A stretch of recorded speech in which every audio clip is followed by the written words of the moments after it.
The night the Earth opened. June 1944. Darkness lay heavy over occupied France. A single British Lancaster bomber cut silently through the night sky, high above the forests and hills. Inside, the crew knew they were carrying something unusual, something the world had never seen before. It wasn't just a bomb. It was an idea made solid, steel, and explosive. At precisely the moment it was released, the weapon began its terrifying journey. For 37 seconds, it plummeted toward the Earth, gaining speed with every foot. By the time it struck, it was approaching 750 miles per hour, nearly the speed of sound. But the impact was not its final act. The bomb did not explode on contact. It kept going, punching through 60 feet of solid earth, its hardened steel nose boring like a needle into the hillside above the Somme railway tunnel. Only after disappearing deep underground did it finally detonate. The result was catastrophic. The blast did not merely shake the ground. It carved out an underground cavern, swallowing the railway line completely. The tunnel, a critical supply route for German panzer reinforcements, was rendered useless. Weeks would be required to repair it, precious time that the German army could not afford. British engineer Barnes Wallis had called this kind of destruction a camouflet, a subterranean void created by a bomb that bypassed conventional defenses. It was invisible from the air, deadly from below. And in that single strike, Wallis had proven that conventional thinking about bombs and explosions could be entirely rewritten. The weapon was called the Tallboy. And it was unlike anything the world had seen. Conventional bombs relied on brute force. Drop them on a target, let them explode, and hope the walls crumbled. By 1943, however, Germany had learned how to survive such attacks. Submarine pens along the Atlantic coast had roofs of reinforced concrete up to 7.5 meters thick. V-weapon bunkers were buried beneath 25 feet of concrete and steel layers. Battleships were hidden in fjords, protected by mountains, smokescreens, and anti-aircraft guns. RAF Bomber Command had tried everything. Thousands of sorties, tens of thousands of tons of explosives, and yet many fortified German positions barely registered any damage. The problem was physics. Conventional bombs detonated on contact, sending shockwaves through the air. Against thick concrete, most of the energy simply bounced back. Even the RAF's largest conventional bomb, the 12,000-pound Cookie, designed to flatten city blocks, failed against hardened military structures. Buildings meant to withstand bombardment survived, while surrounding towns crumbled. Barnes Wallis had a radical idea. Instead of trying to smash walls from above, why not attack the foundations themselves? Shockwaves move through solid ground far more efficiently than through air. If a bomb detonates underground beneath a target, the earth itself becomes the weapon. A bunker resting on solid ground, undermined from below, would collapse into the void. He called this principle the trapdoor effect or, more grimly, the hangman's drop. The concept required a bomb unlike any other. It had to penetrate deep underground before detonating. That meant extreme velocity at impact, a hardened steel casing, and a streamlined aerodynamic shape that could survive the fall without breaking apart. Wallis presented the idea to the Air Ministry in March 1941, proposing a 10-ton bomb dropped from 40,000 feet by a bomber that didn't even exist. Naturally, it was dismissed as fantasy. Even within Vickers, his colleagues told him to stop playing the fool and focus on conventional weapons. The breakthrough came with the bouncing bomb raid during Operation Chastise in May 1943. When Wallis's innovative dam-busting bomb succeeded, Air Chief Marshal Arthur Harris reportedly told him that he could now sell a pink elephant and the Air Ministry would listen. Within 2 months, requirements were issued for what would become the Tallboy. The weapon that emerged was 21 feet long and 38 inches in diameter, made from high-tensile chromium-molybdenum steel cast as a single piece. Unlike conventional bombs that devoted most of their weight to explosives, the Tallboy prioritized penetration. Its nose was over 4 inches thick, tapering toward the tail. Only 43% of its weight was explosive, 5,200 pounds of Torpex, a mixture of RDX, TNT, and powdered aluminum. Torpex was more powerful than TNT, and the aluminum extended the explosive pulse, amplifying underground shockwaves. Every bomb required weeks of careful preparation. Molten explosives had to be poured by hand and allowed to cool slowly to prevent cracks. Even the bomb's distinctive aerodynamic shape solved a practical problem. Early prototypes tumbled uncontrollably. Wallis designed a tail fin offset at 5 degrees, inducing a spin of 300 revolutions per minute, ensuring the nose struck first every time. Dropping the Tallboy was no simple task. Only specially modified Lancasters, known as Lancaster BI Special, could carry it. Engineers enlarged bomb bays, removed mid-upper turrets, and strengthened engines and undercarriage to handle 68,500 pounds of takeoff weight. Accuracy was critical. The earthquake effect only worked if the bomb landed close to the target. 617 Squadron, later known as the Dambusters, used the SABS Mark II-A bomb sight, a gyroscopic mechanical computer that calculated wind drift, speed, and fall time. Bomb aimers using SABS regularly placed bombs within 100 yards of the target from 15,000 feet, far more accurate than standard Mark I sights.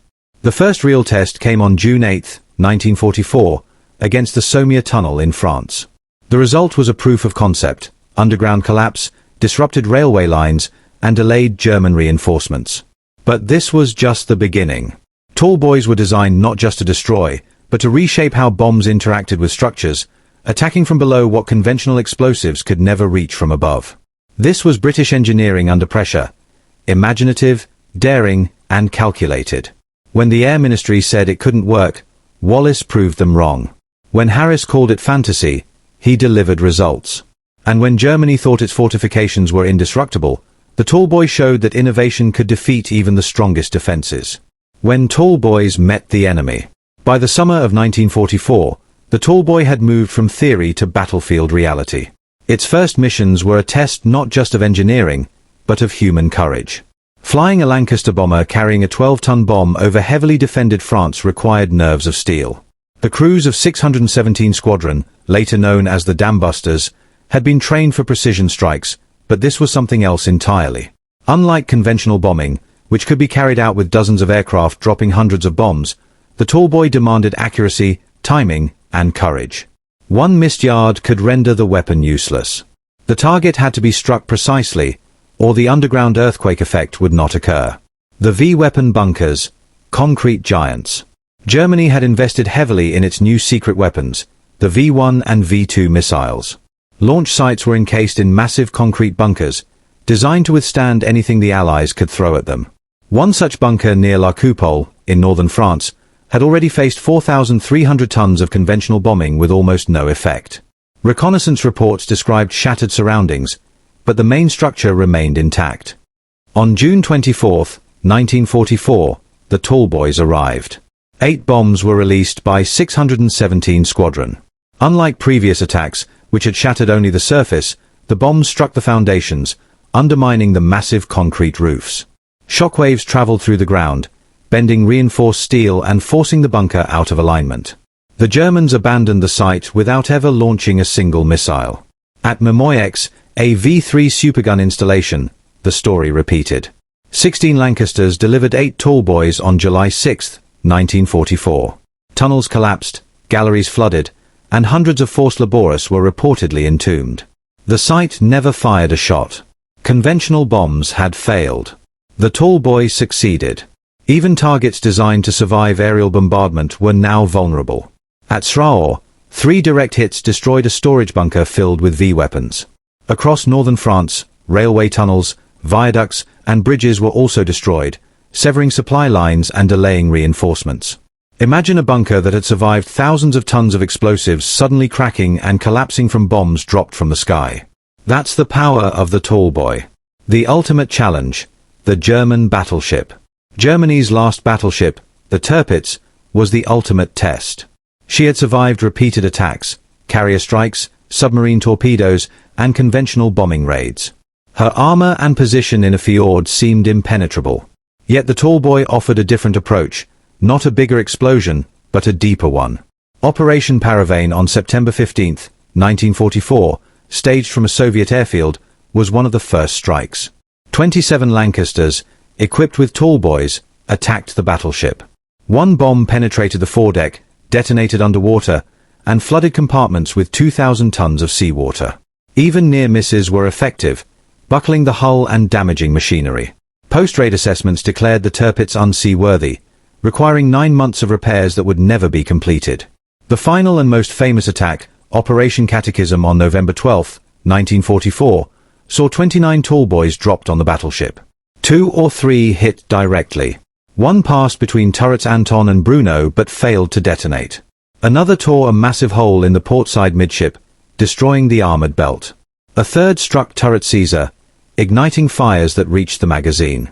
The Tirpitz eventually listed 60 degrees to port and capsized completely, taking between 940 and 1,124 German sailors with her. If you're amazed by precision engineering and audacious missions, hit that subscribe button now. These stories show the mind behind the machine. The science behind the destruction. The Tallboy's success was not luck. Its unique design, hardened steel, aerodynamic nose, and gyroscopic spin, ensured deep penetration. The explosive, Torpex, amplified underground shockwaves. And above all, the principle of attacking from below, rather than smashing from above, transformed the battlefield. Even conventional bombing raids that had failed for years could now be overturned with a few well-placed Tallboys. The principle was simple yet revolutionary. Use the Earth itself as a weapon. The bomb created massive voids underground, which the structure above could not survive. But it was not perfect. Some of Germany's heaviest fortifications resisted even the Tallboy. At Laron, the K3 bunker with 25 feet of layered concrete absorbed the attacks. The bombs destroyed the sacrificial outer layer but could not breach the core.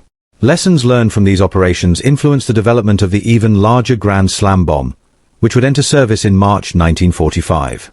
Between June 1944 and April 1945, RAF records indicate 854 Tallboys were dropped operationally. Their accomplishments were remarkable. Times collapsed V-weapon bunkers that threatened Britain.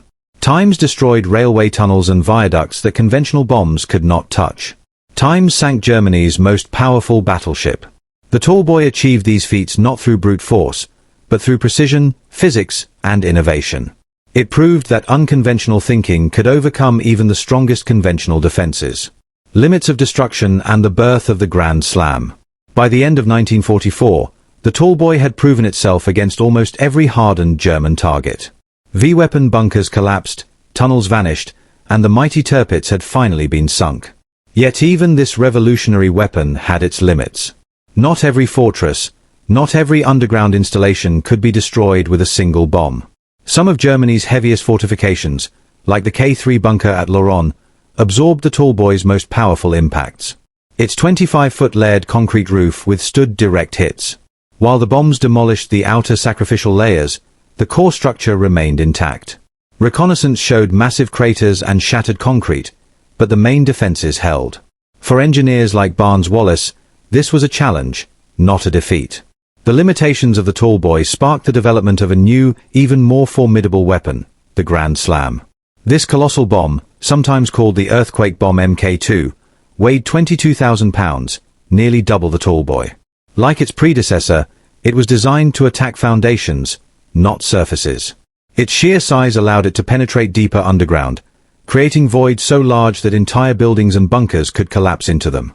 If you think the Tallboy was impressive, wait until you hear how the Grand Slam reshaped the idea of indestructible fortifications. Engineering the Grand Slam. Designing the Grand Slam presented challenges that dwarfed even the Tallboy. Transporting it required extensive modifications to aircraft. Once in flight, bomb aimers had to achieve pinpoint accuracy. Just a few meters error could turn the world's largest conventional bomb into nothing more than a harmless crater. The bomb's body was made from high-tensile steel, and like the Tallboy, it was filled with Torpex, which amplified underground shockwaves. Wallis and his team spent months perfecting the aerodynamic design. The tail fins were carefully angled to create the gyroscopic spin necessary for a straight, nose-first descent. Dropping the Grand Slam was more than a bombing mission. It was an exercise in physics, engineering, and nerve. Bomb aimers relied on advanced sights and calculations, factoring in altitude, wind, speed, and gravity. It was precision bombing elevated to an art form, with consequences measured in the collapse of structures thought indestructible.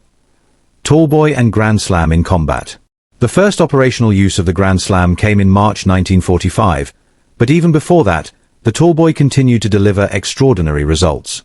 Submarine pens that had withstood hundreds of tons of conventional explosives finally fell when undermined from below.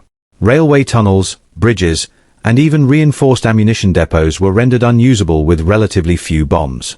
For example, at Bergen, 6 Tallboys penetrated concrete roofs between 3.6 and 6.2 meters thick, destroying workshops and storage facilities. Only a handful of aircraft were lost to anti-aircraft fire, yet the impact on the enemy's logistics was enormous.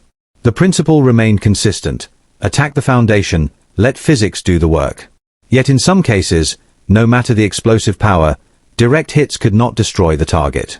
Near misses, however, often proved just as deadly. The bombs created underground cavities, camouflages, that destabilized structures from below. A bunker that appeared untouched on the surface might have been fatally undermined by a bomb that landed just meters away. Post-war influence. After the war, the legacy of these bombs was far-reaching. Germany and the United States never developed direct equivalents during World War II. The Luftwaffe's largest bombs, like the SC-250, weighed only 5,500 pounds.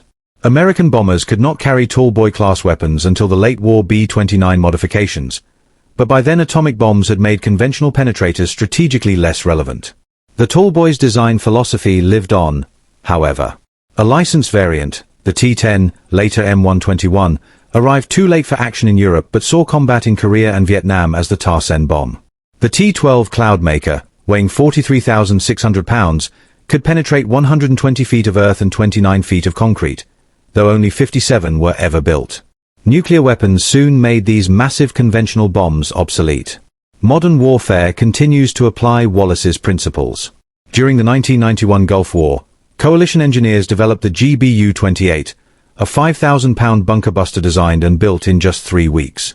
It followed the Tallboy's philosophy: precision penetration, exploiting physics, and attacking the foundations of hardened targets. The Massive Ordnance Penetrator, MOP, today, weighing 30,000 pounds and designed for deeply buried nuclear facilities, is a conceptual descendant of Wallis's innovations. The final raids and legendary impact.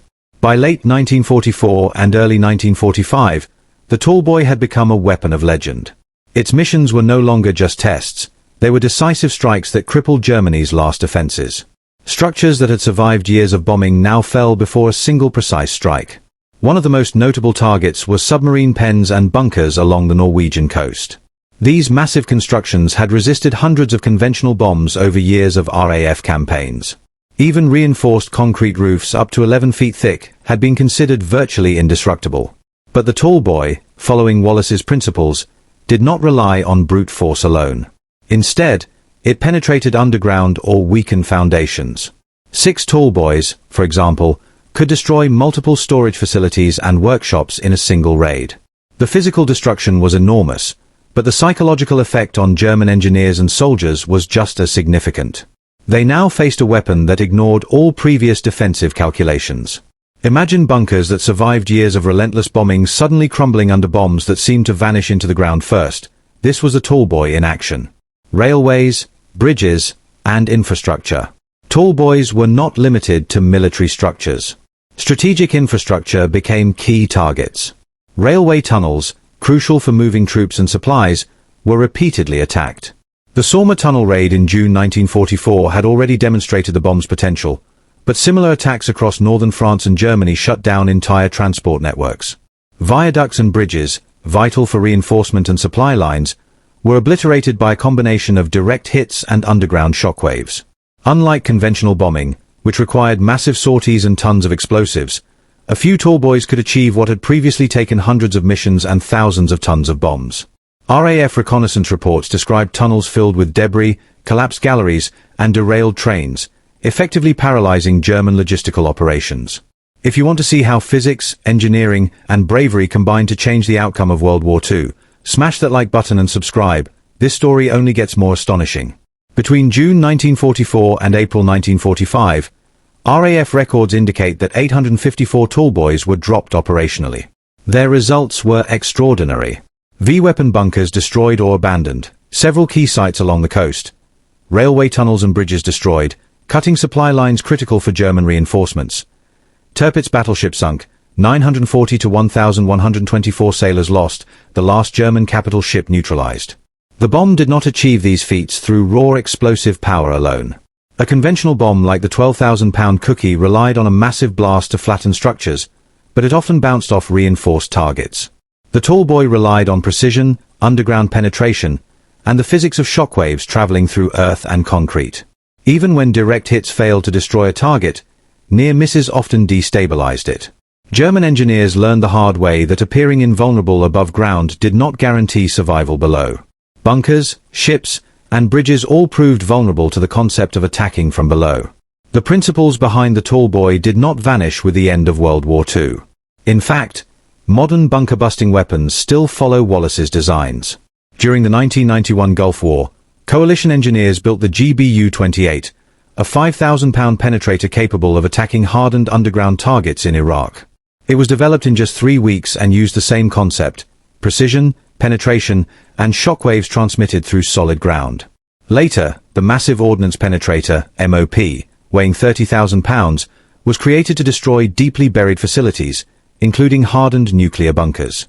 Every calculation for these modern bombs, from penetration depth to shockwave propagation, still relies on data derived from Tallboy and Grand Slam raids over 80 years ago.